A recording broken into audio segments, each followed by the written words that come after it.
মহিলাদের ক্ষেত্রে মাথা থেকে পা পর্যন্ত আলমার আত আওরাত, নবী করিম সাল্লাল্লাহু আলাইহি ওয়াসাল্লাম হাদিস রয়েছে যে মহিলারা হচ্ছে ঢেকে রাখার জাতি, আবৃত জাতি, তাদেরকে ঢেকে রাখতে হবে বা ঢেকে থাকতে হবে।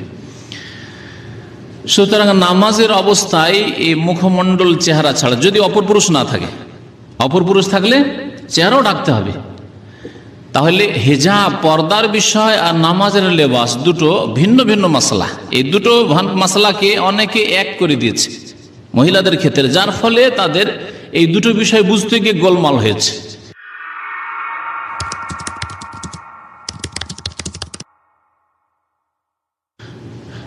মহিলাদের আরেকটি মাসলা নামাজ সম্পর্কে, সেটি হচ্ছে লেবাসের মাসলা।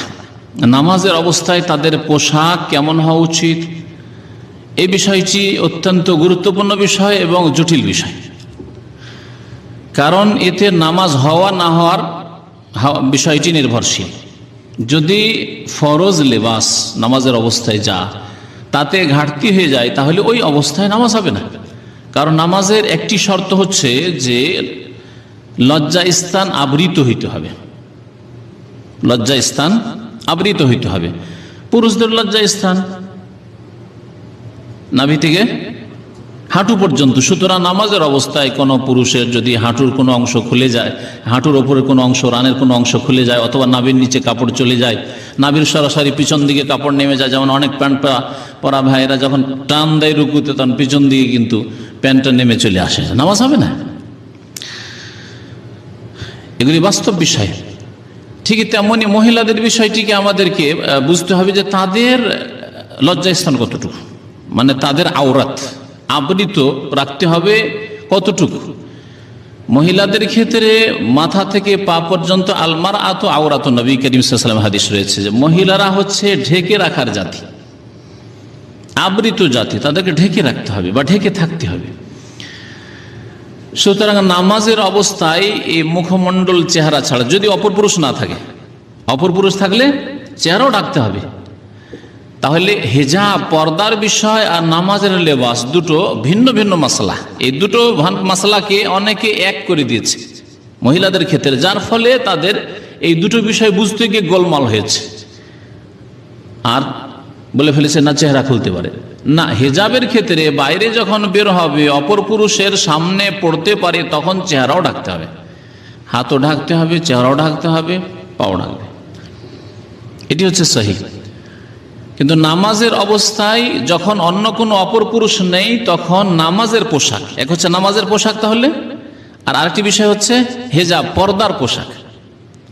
পর্দার পোশাক, বোরকা, নিকাব সহ মুখমণ্ডল ঢাকা, এটি হচ্ছে হিজাব, পর্দার পোশাক। হিজাব অর্থাৎ বাইরে অপর পুরুষের যেখানে সম্মুখীন হইতে পারে, সামনে যেতে পারে, বা অপর পুরুষ সামনে আসতে পারে, তখন হিজাব করে থাকবে, পর্দা করে থাকবে। তাহলে পর্দার মাসলা আলাদা, আর নামাজের পোশাকের বিষয়টি আলাদা বিষয়। নামাজের পোশাক হচ্ছে গোটা শরীর মহিলাদের ঢাকা থাকবে, মুখমণ্ডল ছাড়া।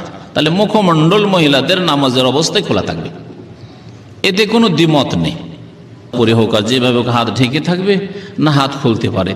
একদল ফুকাহে কেরাম বলছেন, ওলামারা বলছেন যে হাত আর পা খোলা রাখা জায়েজ, তবে উত্তম হচ্ছে ঢেকে রাখা নামাজের অবস্থায়। আর একদল ফুকাহে কেরাম বলছেন না, মহিলারা নামাজের অবস্থায় তাদের হাত এবং পা ঢেকে রাখা আবশ্যক, ঢেকে রাখতে হবে। তাহলে শুধু খুলে রাখতে হবে নামাজের অবস্থায় মহিলারা, কি বললাম, মুখমণ্ডল, যদি অপর পুরুষ না থাকে, বাড়ির মধ্যে নামাজ পড়ছে, দেবর নেই সামনে, ভাসুর নেই সামনে, অথবা রাস্তাঘাটে কোথাও মাঠে নামাজ পড়ছে না, যেখানে অন্য কোনো পুরুষের নজর আসতে পারে, মসজিদ হারাম, মসজিদ নবী যেখানে নজরে আসতে পারে, তাহলে ঢেকে নামাজ পড়তে হবে। কিন্তু বাড়ির মধ্যে, নিজের ঘরের মধ্যে নামাজ পড়লে চেহারা খুলে নামাজ পড়বে। এই মাসলা দ্বারা স্পষ্ট হয় যে আমাদের দেশের মহিলারা যদি শাড়ি ব্লাউজে নামাজ পড়ে, এই নামাজ হবে? হ্যাঁ বলেন, শাড়ি ব্লাউজে নামাজ পড়ে তা নামাজ হবে? নামাজ হবে না। কারণ শাড়ি ব্লাউজে যতই সতর্কতা অবলম্বন করুক না কেন, যখন রুকুতে যাবে অথবা যখন সেজদায় যাবে, তখন ডান দিক থেকে বাম দিক থেকে কিছু অংশ তো অবশ্যই খুলে যাবে, বিশেষ করে আজকালকার যে ব্লাউজ। তাহলে এই শাড়ি ব্লাউজে নামাজ পড়া জায়েজ হবে না, অসতর্কতা। নামাজের যে কোনো অবস্থায় যদি শরীরে কিছু অংশ খুলে যায়, এই চেহারা মুখমণ্ডল ছাড়া আর হাত পা ধরে নিলে ইখতিলাফ যখন আছে যে হাত আর পা ছাড়া, তাহলে নামাজ নষ্ট হয়ে যাবে মহিলাদের। নবী করিম সাল্লাল্লাহু আলাইহি সাল্লামের হাদিস শোনাই, এতক্ষণ তো মাসলাই বললাম আর উলামাদের উক্তি বললাম। নবী সাল্লাল্লাহু আলাইহি ওয়াসাল্লাম বলছেন, লা ইয়াকবালুল্লাহু সালাতা হায়েজিন ইল্লা বিখিমারিন, আল্লাহ পাক সাবালিকা মেয়ের নামাজ কবুল করবে না। হায়েজ মানে যে হায়েজের বয়সে পৌঁছে গেছে, মাসিক ঋতুর বয়সে পৌঁছে গেছে, কি হায়েজ বলা হয়েছে। আর হায়েজ মানে যদি ঋতুবতী হয়, ঋতুবতী অবস্থায় নামাজই নেই। তার নবী করিম সাল্লাল্লাহু আলাইহি ওয়াসাল্লাম বলছেন যে হায়েজ মেয়ের নামাজ আল্লাহ কবুল করবেন না, অর্থাৎ যে হায়েজের বয়সে মাসিক ঋতুর বয়সে যেই মেয়ে পৌঁছে গেছে তার নামাজ কবুল হবে না। তাহলে এর দ্বারা বোঝা গেল যে যেই মেয়ে এখনো নাবালিকা হয়ে আছে, এখনো মাসিক ঋতু আসেনি, তার জন্য ভিন্ন, তার জন্য এই মাসলা জরুরি নয়। কি মাসলা? যে আল্লাহ পাক নামাজ কবুল করবেন না সাবালিকা মেয়ের ইল্লা বিখিমারিন, বিনা ওড়না ছাড়া, খেমার ছাড়া। খেমার বলা হয় এমন লম্বা চওড়া প্রশস্ত চাদরকে যাতে শরীর পুরো মহিলাদের ঢেকে নেই, বা যে শরীরের যে অংশগুলি ব্লাউজ শাড়ি পরার পরে খুলে আছে বা খুলে যাওয়ার আশঙ্কা আছে সেগুলিকে ঢেকে নেই। খেমার, খেমার ওড়না আমরা বলছি, খেমারের তরজমা হচ্ছে বাংলা উর্দুতে ওড়না। এই হাদিস মুসনাদ আহমদে আছে, আবু দাউদে আছে, তিরমিজিতে আছে, নাসাই ইবনে মাজায় রয়েছে, হাদিসটি সহিহ। উম্মে সালামা রাদিয়াল্লাহু তাআলা আনহা থেকে আরেকটা হাদিস বর্ণিত রয়েছে, আন্নাহা সালাতিন নবী সাল্লাল্লাহু আলাইহি ওয়াসাল্লাম, নবী সাল্লাল্লাহু আলাইহি ওয়াসাল্লামকে জিজ্ঞাসা করলেন উম্মে সালামা, নবী সাল্লাল্লাহু আলাইহি ওয়াসাল্লামের বিবি, আতুসাল্লিল মারাতু ফি দিরইন ওয়া খিমারিন, কোন মহিলা কি একটি কামিজ এবং একটি ওড়নায় নামাজ পড়তে পারে? বেগাইরে এজারিন, লুঙ্গি নেই, অর্থাৎ নিচের দিকে আজকালকার সালোয়ার ধরে, সালোয়ার নেই কিন্তু একটি কি আছে, কামিজ আছে, অর্থাৎ আজকালকার ম্যাক্সি ধরে নেন, ম্যাক্সি। তখন তো পয়সার অভাব ছিল, লেবাস পোশাকের অভাব ছিল, হয়তো একটি লম্বা চওড়া ঢিলা ঢালা কামিজ এখান থেকে শুরু করে পা পর্যন্ত, যেমন আমাদের জুব্বা আছে, আর ভিতরে আর কিছু নেই। যেমন আজকাল আমাদের দেশের মহিলাদের যে সায়া রয়েছে, কারণ অনেকে আবার আমাদের দেশে এই সংশয় উঠিয়েছে যে না না না, সায়াতে নামাজ হবে না, সায়া শাড়িতে নামাজ হবে না, কারণ নিচের দিকে আবার ওই সালোয়ারের মতো কিছু হইতে হবে। এইরকম ধরনের মাসলা উঠিয়ে অনেকে অস্বস্তা সৃষ্টি করেছে। একটি যখন কামিজ, তাহলে বোঝা গেল যে নিচের দিক খোলা, নিচে সালোয়ার নেই, বেগাইরে এজার, নিচে কিছু নেই। জিজ্ঞাসা করলেন নবী করিম সাল্লাল্লাহু আলাইহি সাল্লামকে উম্মে সালামা রাদিয়াল্লাহু তাআলা আনহা যে কোন মহিলা, দের মানে হচ্ছে জামা কামিজ, আর খেমার মানে হচ্ছে ওড়না, তার উপর ওড়না আছে, মাথা থেকে ঢাকা আছে, ঢিলা ঢালা ওড়না, আর একটা কামিজ আছে, বিনা ইজারে মানে বিনা সালোয়ারে, পায়জামা নেই।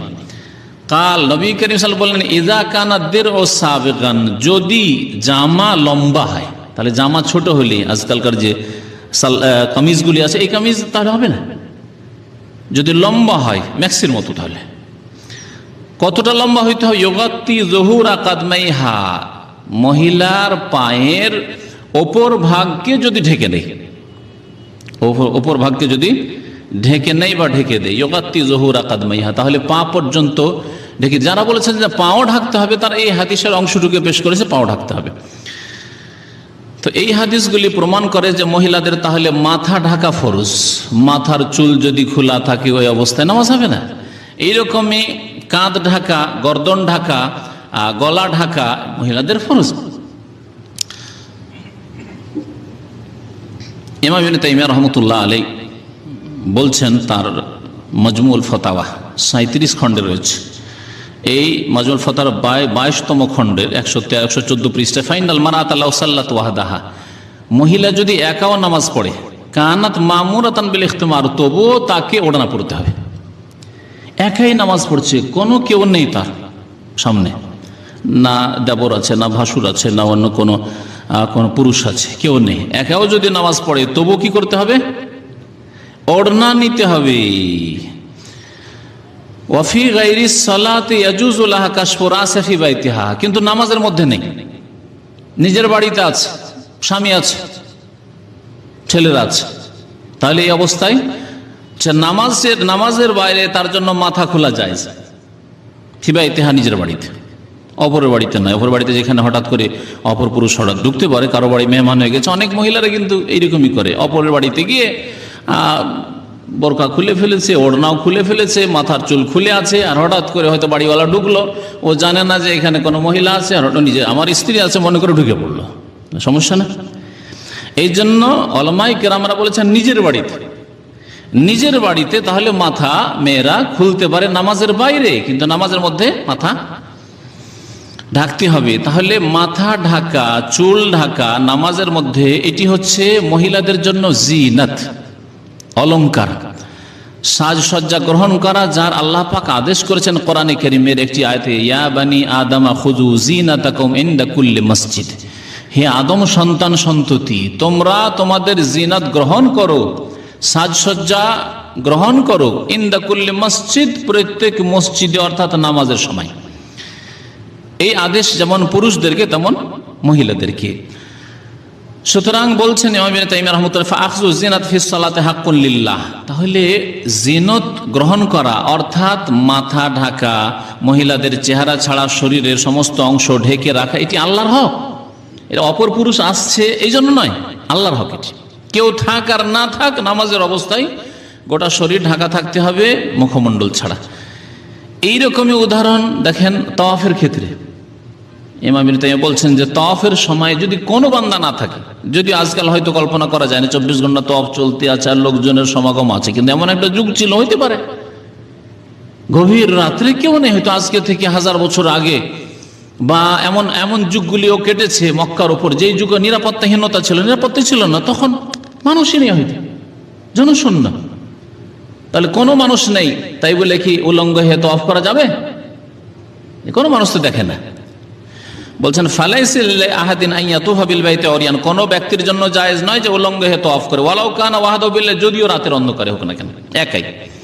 ওয়ালা ইউসাল্লি উরিয়ান ওয়ালাউ কানা ওয়াহদাহু, কেউ যদি একা থাকে, যে আমি বাড়িতে আছি আর আমি তাহাজ্জুদ নামাজ পড়ছি, আর এখানে তো কেউ দেখবে না, রাতে সকলে ঘুমিয়ে আছে, কেউ জেগে নেই, উলঙ্গ নামাজ পড়ে নামাজ হবে?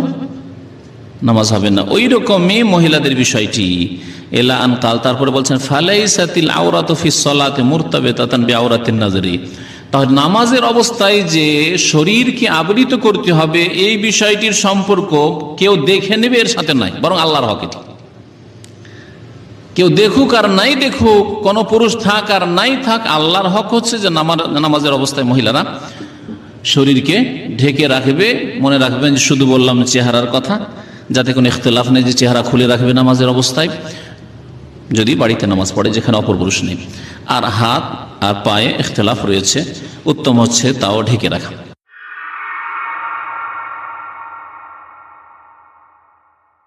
আজকের ভিডিওটি থেকে আমরা স্পষ্ট ধারণা পেলাম যে নামাজে শরীর ঢেকে রাখা কেবল মানুষের নজর এড়ানোর জন্য নয়, বরং এটি স্বয়ং আল্লাহর হক। তাই একা ঘরে নামাজ পড়লেও নারীদের জন্য মুখমণ্ডল ছাড়া পুরো শরীর ভালোভাবে আবৃত রাখা আবশ্যক। শরীয়তের এই জরুরি মাসলাটি নিজে জানুন ও অন্য বোনদের সচেতন করতে ভিডিওটি শেয়ার করে আমাদের পাশে থাকুন। জাযাকুমুল্লাহু খৈরন।